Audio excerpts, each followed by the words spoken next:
दोस्तों नमस्कार, मैं सौरभ गोस्वामी। हम लोग इस समय ललितपुर में हैं और कांग्रेसी जो समर्थक हैं, कार्यकर्ता हैं, पदाधिकारी हैं, वो हमारे साथ में। किस प्रकार से चुनावी तैयारियां हैं, प्लस बुंदेलखंड में जिस प्रकार से जो अभी जो कहीं तीसरे चरण में वोटिंग होनी है, उसमें कई सीटें बुंदेलखंड में हैं और वहाँ पर घमासान देखने को मिली, जिसमें से गुना सीट है, सागर सीट है और ललितपुर में जो प्रदीप जैनादित्य को चेहरा बनाया गया है। उसके बाद यहाँ कांग्रेसी कितने उत्साहित हैं, सभी पर चर्चा करने के लिए तमाम कांग्रेसियों से चर्चा करते हैं। सर स्वागत है। अध्यक्ष जी नमस्ते। क्या नाम पूरा? मेरा नाम राकेश रजक एडवोकेट है। मैं जिलाध्यक्ष कांग्रेस कमेटी वर्तमान। क्या तैयारियां हैं ललितपुर में? हमारी तैयारियां बहुत अच्छी चल रही हैं। जनता में हम लोगों के जा रहे हैं, हम लोग नेता जा रहे हैं और संपर्क में हैं। जनता हम लोगों के टच में है और मुझे विश्वास है कि हम लोग इस 2024 का ये लोकसभा चुनाव हम लोग बहुत अच्छी तरह से जीतेंगे। अच्छा, प्रदीप जैनादित्य कैसे नेता हैं? प्रदीप जैन एक सामान्य नेता है, जनमानस के हर प्रत्येक वर्ग के नेता हैं और प्रत्येक वर्ग का व्यक्ति उनको बहुत पसंद करता है और वे हर व्यक्ति के काम आते हैं। हर व्यक्ति को मतलब ज़्यादा से ज़्यादा व्यक्ति, हर वर्ग के व्यक्ति को उन्होंने मदद की है। बीजेपी के कामकाज को लेकर क्या कहेंगे आप? बीजेपी का कार्यकाल तो सभी जानते हैं कि इन्होंने 5 साल सिर्फ जुमलेबाजी की है। इसके अलावा विकास के नाम पर ये ठप है इनका। अनुराग शर्मा कैसे हैं? अनुराग शर्मा एक बहुत बड़े बिजनेसमैन है। उनकी छवि राजनीतिक उनकी राजनीति को उपलब्धि कोई नहीं है। उनका जो बैकग्राउंड है एक बड़े घराने का है। उनका जनता से संपर्क है ही नहीं, जननेता वो है ही नहीं है। सांसद बन गए उसके बाद? सांसद तो एक लहर की बात थी, अब लहर मोदी लहर खत्म है। हाँ, वो उनका कुछ नहीं। अध्यक्ष जी क्या हाल चाल? बढ़िया। कैसा चल रहा माहौल चुनाव का? बहुत ज़बरदस्त। प्रदीप जैनादित्य जब से चेहरा बनाया गया, एक उत्साह देखने मिल रहा जनता में, कार्यकर्ता में, और एक जो व्यक्ति को जो थोड़ी सी राजनीति पे पकड़ रखा, चर्चा कर, वो भी अब चर्चा कर रहा हो कि चेहरा अच्छा हो। देखिए, प्रदीप जैनादित्य जो है वो ज़मीनी नेता हैं और जन नेता हैं, किसानों के नेता हैं। जब भी कोई किसानों पर या मज़दूरों पर, व्यापारियों पर, किसी भी गरीब व्यक्तियों पर, जहाँ भी असहाय लोगों पर परेशानी होती है, प्रदीप जैन सबसे यहाँ खड़े होते हैं। आज पूरे मैं जा रहा हूँ क्षेत्र में, तो केवल प्रदीप जैन की चर्चा हो रही है और वो कह रहे हैं कि अगर हमारे कोई भी, चाहे जब वो सांसद रहे तो उस समय उन्होंने काफ़ी क्षेत्र में, जैसे रेलवे लाइन, रेल नीर प्लांट यहाँ से भाजपा ने वो भोपाल पहुँचा दिया। उन्होंने प्रधानमंत्री कई सड़कें, कई ट्रेनें खड़ी, शताब्दी तक ट्रेनें खड़ी कराई। बुंदेलखंड पैकेज दिया, किसानों के जो बिजली कनेक्शन फ्री में लगे, एग्रीकल्चर यूनिवर्सिटी, तमाम चिलिंग प्लांट, मतलब मंडियाँ, तमाम उन्होंने काम करवाए हैं। और सबसे बड़ी बात एक है कि वो किसानों का, गरीब आदमी का दर्द समझते हैं। और अगर बात करें तो ललितपुर के अंदर और झांसी के अंदर एक तरफ उद्योगपति का चुनाव हो, एक तरफ एक ड्राइवर के बेटे का है। और जन खुद बोल रहा है कि हम ड्राइवर के बेटा है, मंत्री बनाएगा, लेकिन उसके बाद ही फिर से मतलब पैसा का कंपैरिजन कर रहे हैं आजकल में। देखिए, ऐसा है कि आज क्षेत्र में जाएंगे तो प्रदीप जैन का चुनाव जनता लड़ रही है जी। सही बात कहें तो प्रदीप जैन चुनाव नहीं लड़ रहे, उनका चुनाव पूरी जनता ने अपने हाथ में ले लिया है। और आज हम ये डेली जा रहे गाँव में, तो हमें विश्वास है कि प्रदीप जैन की जीत बहुत बम्पर जीत होने वाली है। अनुराग शर्मा के कामकाज को लेकर का कोई, या बीजेपी के कामकाज को लेकर झांसी के अंदर का है? देखो, अनुराग शर्मा तो पहले ही इन्होंने कह दिया कि वो उद्योगपति हैं और एक बिजनेसमैन है। और वो तो एसी में, आप जानती हो, आप भी, हमने सुना था कि आप गए थे तो आपकी नहीं सुनी उनने, तो वो तो एसी में बैठे रहते हैं और जब चुनाव आ गया तो वो आप बाहर निकले आए। तो जनता समझ रही है। आज देखिए, किसानों का कल की बात है कि जो है मंडी में उन्होंने गेहूँ नहीं तुलने दिया। तो जब हमारे कांग्रेसी नेता हम लोग पहुँचे तो अधिकारी आए तो उनने कह दिया भाई कि आप बेच लीजिए, लेकिन आप पता है कि वो 1-2 दिन करेंगे, फिर जो कहता मतलब करेंगे। तो सीधी बात है कि इस सरकार ने किसान की कमर तोड़ दी है। और निश्चित रूप से आज जो कांग्रेस पार्टी घोषणा है कि सरकार बनते ही सबसे पहले कर्जा माफ़ होगा, 30 लाख, 22 जून को 30 लाख नौकरियों का शासनादेश जारी होगा। ये बहुत बड़ी बात है, 30 लाख नौकरियां होंगी। और 1 लाख की साल जो है महिलाओं को 8,500 का महीना जो है उनको महीने मिलेंगे, गरीब महिलाओं को। और आप जान ही रहे हैं कि जो रोज़गार जैसे युवा हैं पढ़े लिखे बेचारे, उनको 1 लाख रुपया। अध्यक्ष जी एक बात और, चूंकि आप लोधी समाज का प्रतिनिधित्व भी करते हैं, उमा भारती जी के लिए साइड में कर दिया बीजेपी ने, क्या उसका नुकसान इस चुनाव में मिलेगा? ललितपुर झांसी ललितपुर लोकसभा सीट में उमा भारती चूँकि पहले सांसद भी रही हैं और अब की दाल लोधी समाज के एक बड़े ब्रांड नेता को टिकट भी नहीं दी है। दूसरी चीज़, राष्ट्रीय प्रवक्ता आपकी साधना भारती कल पिछोर में थी, उन्होंने उस मंच से स्पष्ट तौर पे कहा कि सिंधिया जो है वो इसलिए बुगा बुगा बना रहे उमा भारती को कि उन्हें पिछड़न को वोट चाहने, और बीजेपी पिछड़न को वोट इसी तरीके से लेता है, उसके बाद उन्हें छोड़ दो खासतौर से लोधी समाज को।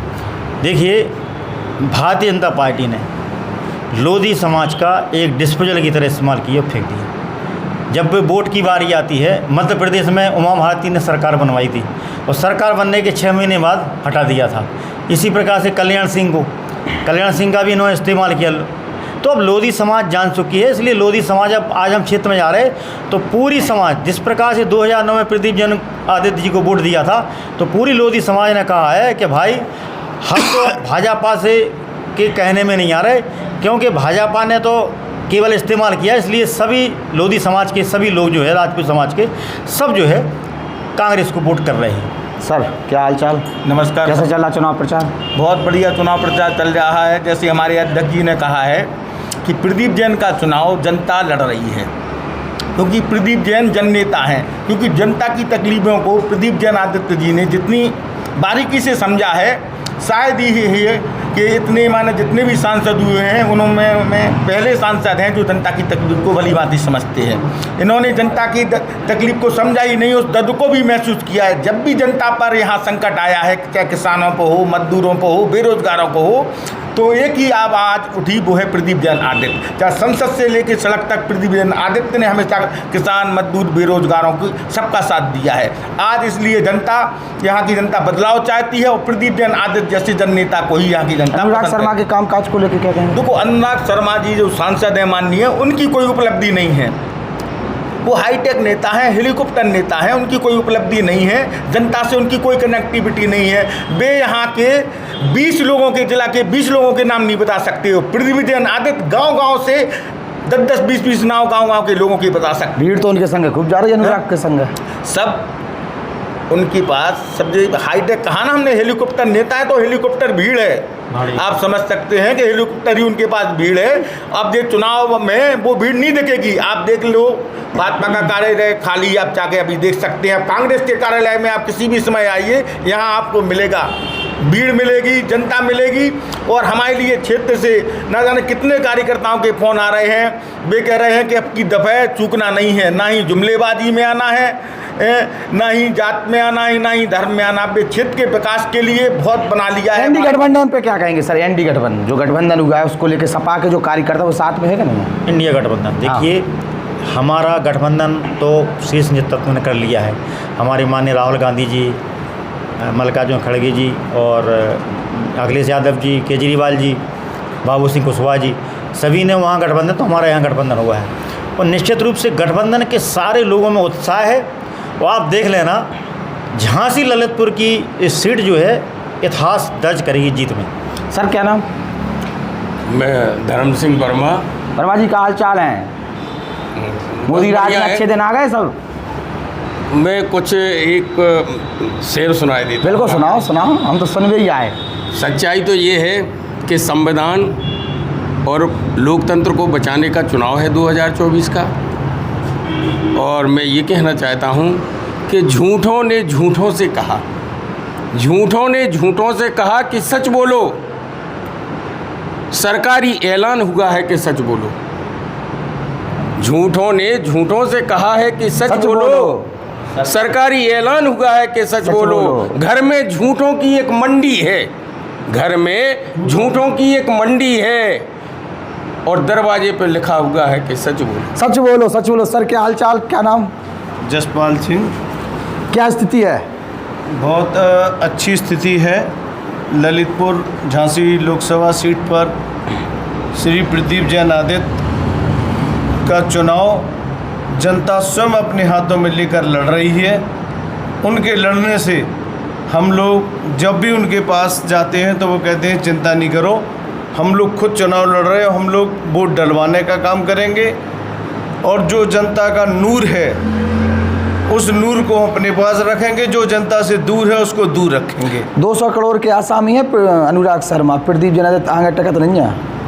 ठीक है, अगर पैसे वाले अगर हमेशा सत्ता में रहते तो अडानी अंबानी इस देश में प्रधानमंत्री होते और कभी नहीं हटते। ये जनता का चुनाव है, जनता अपना चुनाव खुद लड़ती है और आज मैदान में जनता का प्रतिनिधि बनकर केवल प्रदीप जैन है।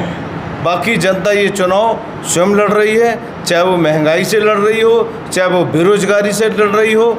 इस प्रकार वो जब लड़ाई लड़ रही है महंगाई और बेरोजगारी से, तो ये उनका खुद का चुनाव है।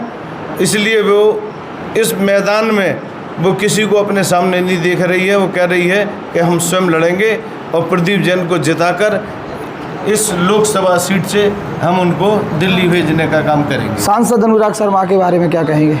सांसद जी बहुत अच्छे आदमी हैं, कर्मठ आदमी हैं, पर उन्होंने कभी ना तो जनता का ध्यान दिया है, ना कभी विकास का ध्यान दिया है। चूँकि वो उद्योगपति घराने के परिवार के हैं, उद्योगपति व्यक्ति हैं, उन्हें जनता के सुख दुख से कोई लेना देना नहीं है। सफल व्यापारी हैं और सफल 5 व्यापारी, साल में अच्छा खासा प्रॉफिट हुआ। हाँ, उनकी आय बढ़ गई, जनता की आय घट गई। उनके अगल बगल के लोगों की भी बढ़ गई और हाँ, उनके जो नज़दीकी लोग हैं तो उनकी आय स्वाभाविक है कि उनकी जब उनकी बढ़ी है तो उनके बगल वालों की भी बढ़ेगी, और जनता की घटी तो जनता के अन्य लोगों की भी घट जाएगी।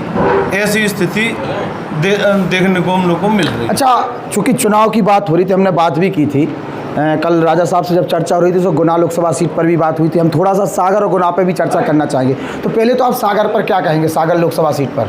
देखिए, वर्तमान में सागर लोकसभा जो सीट है आज कांग्रेस के खाते में जाती हुई नज़र आ रही है, क्योंकि 2014 में मोदी के नाम पर वोट मांगा गया, 2019 में मांगा गया, 2024 में भी मांगा जा रहा है। और इतने लंबे कार्यकाल में होने के बाद भी केवल आज 2024 में भी एक ही लायक है, केवल मोदी जी, बाकी सब नालायक हैं।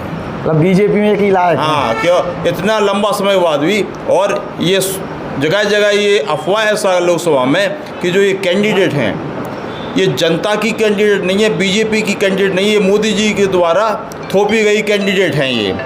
इसलिए जनता इनसे दूरी बना रही है। और बुंदेला परिवार का जो एक इतिहास रहा है राजनीतिक क्षेत्र में, सड़क से लेकर संसद तक जनता ने ललितपुर बुंदेलखंड में उनको पहुंचाया है, और एक व्यवस्थित तरीके से उनकी कार्य करने की शैली है जिसके लिए वो जाने जाते हैं और जनता उनको पसंद भी कर रही है। तो निश्चित तौर पर जो जनता जो भ्रम में आ जाती थी मोदी जी के, उसमें वर्तमान में उस भ्रम को तोड़ना चाहती है। और एक नाम पर वोट मांगने वाले जितने नालायक संसद में जाते थे उनको जनता ने इस बार रोकने का प्रण कर लिया है। केवल लायक ही लायक जाएंगे।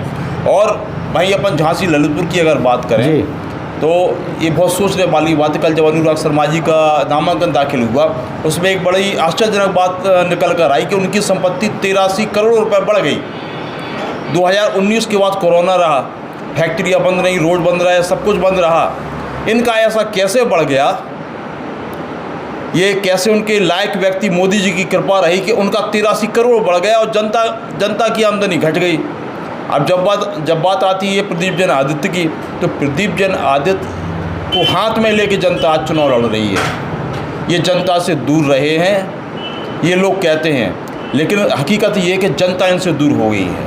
जनता दूर हो गई। जनता परसेंटेज गिर रहा है, इसको क्या कारण समझ रहे हैं आप? जो चुनाव में परसेंटेज गिर रहा है, चुनाव में परसेंटेज ये गिर रहा है चूँकि जैसे ललितपुर की बात करें आप, जनपद ललितपुर में अनुराग शर्मा जी अगर पूरे 5 सालों में जो आंकड़ा आया है कि 30 बार ललितपुर आए हैं और 30 बार में ये 3 बार भी गाड़ी से नहीं उतरे, तो शहर की जो स्थिति है उनको दिखी नहीं, तो शहर का विकास हुआ नहीं।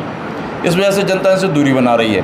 दूसरी बात, इनके द्वारा आंकड़े जो आए हैं कि वो 2 लोगों को वो दिया गया बढ़ावा, जिसमें एक NGO संचालक भी है और एक इन्हीं के सब जाति व्यक्ति जिनको 2 लोगों को बढ़ावा दिया गया। तो जो बीजेपी ये परसेंटेज जनता का परसेंटेज कम नहीं हुआ। भाजपा से जो नाराज व्यक्ति है वो वोट डालने नहीं जा रहा है, वोट डालने नहीं जा रहा है, वो भाजपा का व्यक्ति वोट डालने नहीं जा रहा है। इसलिए इनको ये चिंता की बात है। इसलिए ये तरह तो आप अनुराग शर्मा की सीट की बता दीजिए, जब तक वोटिंग भाई नहीं है, जो अगल बगल में जो हो रही है इसी कारण से नहीं हो रही। इसलिए नहीं कि जनता इनसे नाराज है। एक लायक व्यक्ति के पीछे वो 100 नालायक व्यक्तियों को संसद में पहुंचाना नहीं चाहती है। सर गुना लोकसभा सीट पे बात करेंगे। जो तरह सिंधिया जी आपके पुराने नेता, मान लीजिए पुराने ऐसे नेता जो अपने आप में दमखम रखते हैं, आज वो बीजेपी में, और पहली बार सिंधिया घराने से कोई पुरुष बीजेपी से चुनाव लड़ रहा है। सिंधिया जी को वैसे चुनाव लड़ने की आवश्यकता नहीं थी, क्योंकि वो राज्यसभा से मेंबर थे। भारतीय जनता पार्टी ने उनके ऊपर दांव खेला और दांव खेल के उनको जबरन चुनाव लड़ाया वहाँ से। और जब वो चुनाव वहाँ से लड़ रहे हैं तो वहाँ भी यही स्थिति है कि लोग अब राजघराने से जनता अब उनको पसंद करती है जो जनसेवक है, और जनसेवक को उन्होंने मज़ा चख लिया है। पिछली बार एक जनसेवक रहा उनके बीच में, वो मज़ा उन लोगों ने चख लिया है कि अब हम राजघराने को नहीं, हम आम आदमी को चुनेंगे जो हमारे सुख और दुख में काम आए। और बाकी इन लोग राजघराने में केवल पाँव पड़ने का काम होता है, पैर पड़ने के बाद उनके काम हो चाहे ना हो, पर जनता बिल्कुल अपने आप घर बैठ जाती है, अपने भाग्य को कोसती है। अब वो जन नेता को चुनना चाहती है और उस सीट पर कांग्रेस का प्रत्याशी विजय होकर आएगा और वो जन नेता अपने क्षेत्र में विकास के कार्य। सर एक गुना, चूंकि अशोकनगर का एक वीडियो वायरल हुआ, सिंधिया जी से एक व्यापारी कहता है कि उनकी ज़मीन पर कब्जा हुआ है, 1 करोड़ रुपए उन्हें रिश्वत देनी पड़ी है, और उनके ही करीबी विधायक जिनका कहीं कि आज के टाइम पे वो हार गए हैं, लेकिन बड़े पैमाने में अशोकनगर के अंदर बड़े पैमाने पर वो भूमाफिया की बहुत एक कैटेगरी में हैं जो बड़ा संरक्षण दे रहे हैं। तो सिंधिया के करीबी लोग बड़े पैमाने पर लोगों का दोहन भी कर रहे हैं। ये सत्ता का जो दौर है, इस सत्ता के दौर में जिस प्रकार से चाहें वो उस प्रकार से कमा रहे। भूमाफिया को संरक्षण देने का काम सत्ता पक्ष के लोग करते हैं, और जब सत्ता पक्ष के लोग करते हैं तो जनता पिसती है। कहीं ना कहीं जनता का अहित इसलिए होता है कि उसका मकान चला जाता है, उसकी ज़मीन चली जाती है, उसके रहने का ठिकाना नहीं होता है। पर भूमाफिया दिन पे दिन 1 लाख से 1 करोड़ और 100 करोड़ की संपत्ति कुछ ही दिनों में अर्जित कर लेता है। ऐसे लोगों पर छापा नहीं मारा जाता है, ना ईडी जांच करती है, ना सीबीआई जांच करती है, वो निरंतर बढ़ते जा रहे हैं। आज बीजेपी में जो लोग जा रहे हैं उन्हें संरक्षण मिल रहा, सीधे सीधे बीजेपी में जा रहे हैं, उनको संरक्षण दिया जा रहा है। ऐसे भूमाफियाओं को संरक्षण देकर उनको पलने और फूलने का। अच्छा, आखिरी सवाल लेंगे चूँकि बहुत समय हो गया। झांसी ललितपुर में जो चेहरा है अनुराग शर्मा, प्रदीप जैन आदित्य, किस प्रकार का चुनावी घमासान आप देख सकते हैं वहाँ पर? घमासान बिल्कुल नहीं है, ना कोई ऐसा कोई ज़्यादा वो है। चेहरा लोगों ने देखा है। पिछले 5 साल में जो काम उन्होंने अनुराग जी के देखे हैं, जनता के बीच नहीं आए हैं। इनने 5 साल में प्रदीप जैन आदित्य ने कोरोना की वैक्सीन में, कोरोना को का नाम अस्पताल में कोरोना के टाइम में अस्पताल में भर्ती में, और अपना सिलेंडर देने के लिए, दवाएं के लिए लोगों की जो जन सेवा की है, आज वो जनता उनको उससे ज़्यादा प्रतिफल देना चाहती है। ये चुनाव जनता लड़कर उन्हें लोकसभा पहुंचाना चाहती है। तो कांग्रेसी थे जिनसे चर्चा कर रहे थे, तीनों लोकसभा सीटों पर हमने चर्चा की है, सागर, गुना और ललितपुर में। और लगातार चूँकि चुनावी माहौल में जिस प्रकार से कांग्रेस मजबूत होती हुई नज़र आ रही है, इन तीनों ही सीटों पर अपने अपने समीकरण, अपनी अपनी चर्चा है। सागर की स्थिति गुड्डू राजा ने जिस प्रकार से वहाँ लगातार जो जनसंपर्क किया, और एक कहें कि एक आंधी सी वहाँ पर देखने को मिल रही है। मोदी लहर भी फीकी नज़र आ रही है। लता वानखेड़े मुद्दों की चर्चा करने लगी हैं। पहली चेहरा है जो स्थानीय मुद्दों पर चर्चा कर रही है। अधिकांश राम मंदिर और मोदी के नाम पर वोट मांगने वाले नेता आज मुद्दों पर चर्चा कर रहे हैं, वो भी गुड्डू राजा की वजह से। गुना सीट पर राव यादव सिंह लगातार टक्कर दे रहे हैं, और सिंधिया की स्थिति कहीं ना कहीं जनता के बीच में जो जा रही है, उसमें सिंधिया परिवार के जो लोगों के बीच में जा रहे हैं, वहाँ तमाम बातें सामने आई, जिसमें से अशोकनगर का एक व्यापारी का जो वीडियो वायरल हुआ है, जिसमें सिंधिया के करीबी नेता जिस प्रकार से वहाँ लोगों का दोहन कर रहे हैं, और एक डर का माहौल बना हुआ है कि अगर सिंधिया जीत जाएंगे तो और ज़्यादा वो चीज़ बढ़ेगी। उस चीज़ पर भी अब लोग चर्चा कर रहे हैं, और विपक्ष लगातार सिंधिया और सिंधिया के लोगों को घेर रहा है। तो हमारे साथ आप लोग बने रहिए, चुनाव को लेकर हम लगातार चर्चा कर रहे हैं और आप लोगों के बीच में भी आ रहे हैं। नमस्कार।